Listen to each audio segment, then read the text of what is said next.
Couple years at LSU with Jay, LSU's baseball director of operations. Spent several seasons as a coach at BYU. Was head coach of the American Samoa national team. Played at Colorado Northwestern Junior College in Southern Virginia. Nicholls opens Friday, February 14th against Northern Illinois. Please welcome Coach Brent Haring of the Nicholls Colonels.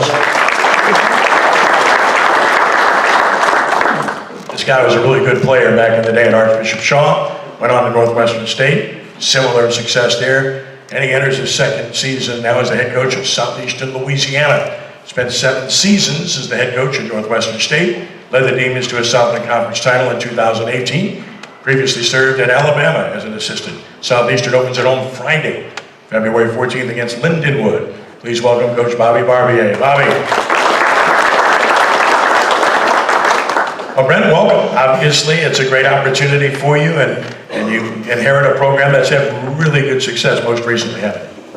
Yeah, very fortunate for the opportunity, and obviously a program that's coming off back-to-back NCAA tournament appearances is a good thing. Let's talk about what attracted you to the job and why you thought this was a good landing spot for you.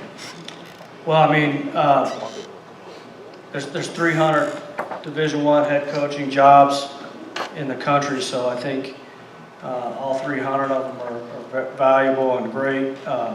In 2014, we came and played against Nicholls when I was at BYU, and I was just blown away by the community and the coaches committee and the cooking, and what a great experience it was. And so, when it opened up, it was a really kind of a no-brainer for me.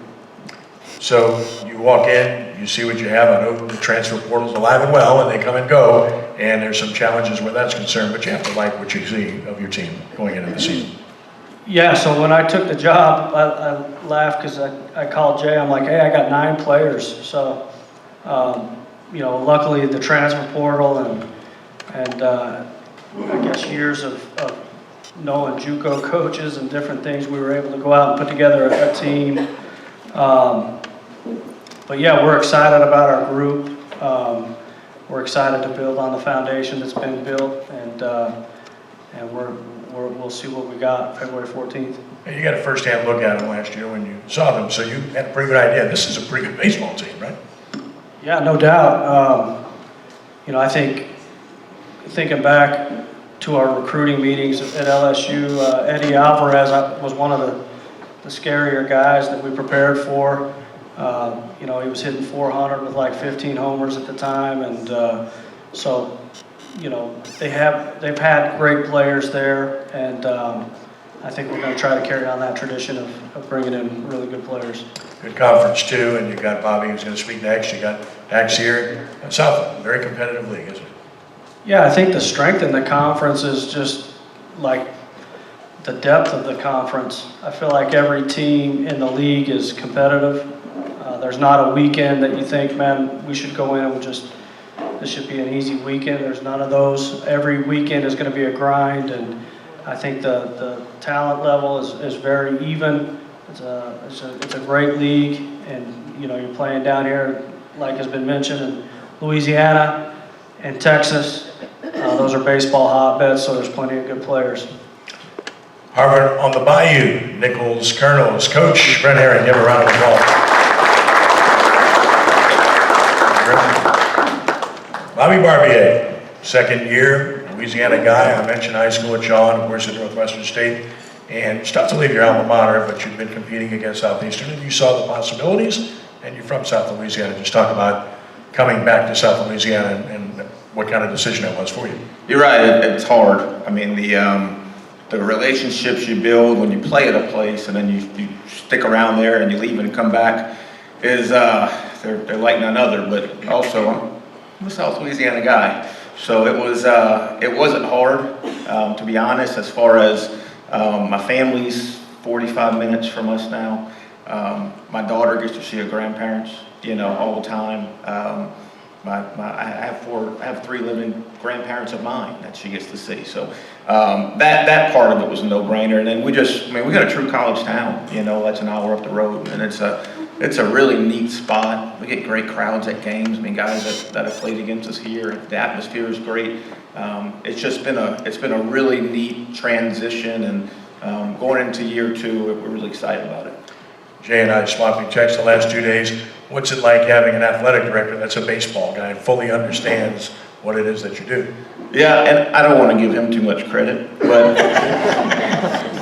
but I mean, I've heard when I was at Alabama, and this is going to give him too much credit, but the defense coordinator and I always talk a little bit, and he used to talk about having Coach Saban in the defensive meetings, and how much he had to prepare because he knew he was going to be in there.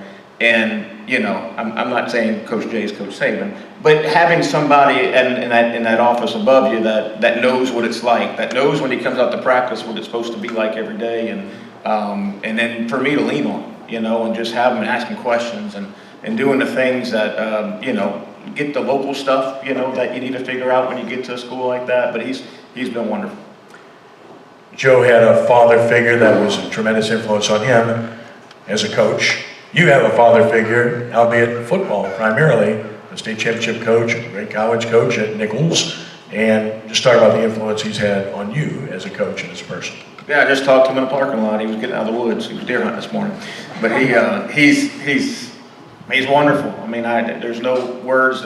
I'll give him all the credit. He's when I got problems and I need something, he's the first call every time. And it's just very fortunate to have, I know there's a stigma of being a coach's kid, of dad not being around a whole bunch, but I've gotten so much more out of him being a coach than I ever could have. He's my mom. My mom's a lot tougher than he is, but she's been right there with him. So I'm very fortunate and very blessed to have great parents. Last thought about your team this year, and how do you like it in year 2, and how much you've progressed from year 1? I think the roster's better. That doesn't mean we're going to win more games. I mean, we got to play well, but I do think the roster's in a spot to have a chance. Got to do all the things in baseball that stays, stay healthy, and the right guy's got to pitch well, and the right guy's got to hit well, all that good stuff. But I do think we have really improved, and excited to get them together. And we got a bunch of guys that have played for guys out here. I think I'll have at least 2 in the lineup from Joe, and I've got 2 from Brother Martin. I've got 1 from Jesuit, and I think what everybody has said in New Orleans baseball has been wonderful, and to see all these coaches. And I've been asked before who the best player that I've ever played against or coached against, and I was in the SEC for 5 years, so some pretty good players. That dude right there is the best player I've ever seen, and we hadn't seen each other yet, but I'm talking about, electric. So it's good to have you back, man, and it's good to have, our baseball here in Louisiana so strong. Bobby Barbier of Hammond, America, Southeast Atlanta.